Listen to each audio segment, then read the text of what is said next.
Do'stjonov Baxtiyor Alloberganovich taniqli o'zbek olimi, tibbiyot fanlari doktori, professor, AQSh Nyu-York Fanlar akademiyasi a'zosi, Rossiya tibbiyot texnika fanlar akademiyasi akademigi bo'lgan. U o'z umrini tibbiyot, sog'liqni saqlash tizimi va ilm-fan rivojiga bag'ishlagan fidoyi inson edi. Baxtiyor Do'stjonov 1950-yil 11-noyabrda Xorazm viloyati Urganch shahrida ziyolilar oilasida tug'ilgan. Uning otasi Do'stjonov Allobergan sog'liqni saqlash tizimida rahbarlik lavozimlarida ishlagan. Onasi Poshshajon ona ma'naviyat va ma'rifat sohasida faoliyat yuritgan. Baxtiyor Alloberganovich 1968-yilda Urganch shahridagi 4-sonli maktabni a'lo baholar bilan tugatib, Toshkent davlat tibbiyot institutining sanitariya-gigiyena fakultetiga o'qishga kirgan. 1974-yilda institutni muvaffaqiyatli tamomlab, Xorazm viloyati sanitariya-epidemiologiya stansiyasida sanitar vrach sifatida mehnat faoliyatini boshlagan. Mehnatsevarligi va ilmga chanqoqligi tufayli u tez orada bo'lim boshlig'i va bosh vrach lavozimlarida faoliyat yuritgan. Aspiranturada tahsil olgandan so'ng nomzodlik va doktorlik dissertatsiyalarini muvaffaqiyatli himoya qilgan. 1918-yilda Toshkent tibbiyot akademiyasi Urganch filialiga direktor etib tayinlanib, 2006-yilgacha ushbu muassasaga rahbarlik qilgan. Professor Do'stjonov inson salomatligini mustahkamlash, ekologik omillar ta'sirida yuzaga keluvchi kasalliklarni oldini olish, sanitariya-gigiyena masalalari bo'yicha chuqur ilmiy izlanishlar olib borgan.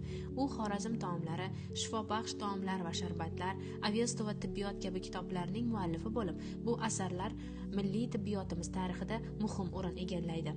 Olim o'z faoliyati davomida 15 dan ortiq fan nomzodi va 7 nafar fan doktorini tayyorlagan, ko'plab darsliklar, o'quv qo'llanmalari yaratgan va xalqaro ilmiy anjumanlarda faol ishtirok etgan.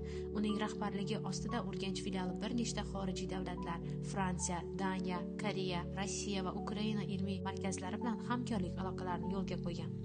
Baxtiyor Do'stjonovning mehnati yuqori darajada e'tirof etilib, u sog'liqni saqlash a'lochisi ko'krak nishoni, hurmat belgisi ordeni va Zolotaya Fortuna xalqaro mukofoti bilan taqdirlangan. U oilaparvar inson bo'lib, turmush o'rtog'i, xalq ta'lim a'lochisi Roza Madrahimova bilan 2 nafar o'g'il va 2 nafar qizni tarbiyalab voyaga yetkazgan. Katta o'g'li Sherzodbek Do'stjonov vrach, tibbiyot fanlari doktori, professor bo'lgan. Ikkinchi o'g'li Ravshanbek Do'stjonov diplomat, iqtisod fanlari nomzodi. Qizlaridan biri Nazokat Do'stjonova otasining kasbini davom ettirib, vrachlikni tanlagan. Kichik qizi Feruza Do'stjonova esa onasi kabi ta'lim-tarbiya sohasini, o'qituvchilikni o'z hayot yo'li sifatida tanlagan. Baxtiyor Alloberganovich halollik, insonparvarlik va fidoyilik timsoli bo'lgan ustoz, olim va rahbar edi. Ustozning nomi va xotirasi, uning ilmiy merosi hamda shogirdlari orqali xalq qalbida abadiy saqlanib qoladi. Tibbiyot fanlari doktori, professor Do'stjonov Baxtiyor Alloberganovich 1993-yildan to umrining oxirigacha bizning kafedramizda pedagoglik faoliyatini amalga oshirgan. Do'stjonov tomonidan ko'plab gigiyena yo'nalishida o'quv qo'llanmalar, uslubiy qo'llanmalar chop etilgan. Ko'plab shogirdlar tayyorlagan. Oldiniga kafedrada dotsent, keyinchalik kafedra professori, undan keyin gigiyena va ekologiya kafedrasining mudiri va uzoq yillar filialda direktor vazifasini bajargan.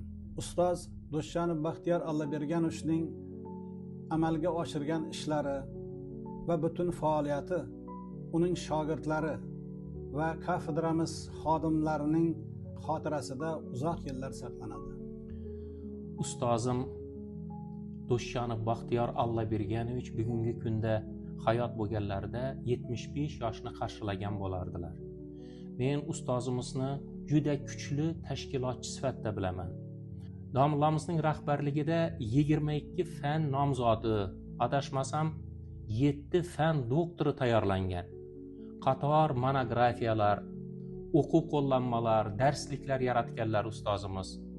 Umumiy gigiyena darsligi bugungi kunda ham O'zbekistonning barcha tibbiyot oliygohlarida talabalar uchun dasturi amal bo'lib kelmoqda. Ustozimizning fidokorona mehnatlarini hukumatimiz yuqori baholab, hurmat belgisi ordeni bilan taqdirlaganlar. Sog'liqni saqlash a'lochisi ko'krak nishoni bilan taqdirlaganlar.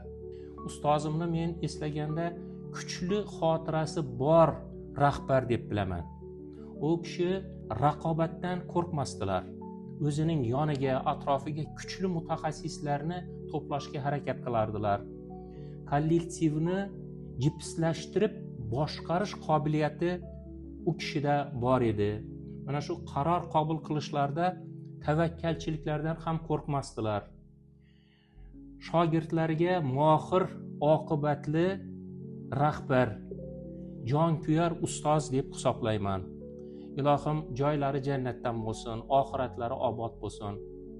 Biz u kishini hech qachon unutmaymiz. Baxtiyor Do'stjonov shogirdlar va izdoshlariga ibrat bo'la oladigan mazmunli hayot kechirdi. Uning eng oliy orzularidan biri Toshkent tibbiyot akademiyasi Urganch filialining mustaqil oliy ta'lim muassasasi darajasiga ko'tarilishini ko'rish edi. Bugun bu orzu haqiqatga aylandi. Toshkent tibbiyot akademiyasi Urganch filiali o'z faoliyatini Urganch davlat tibbiyot instituti sifatida davom ettirmoqda.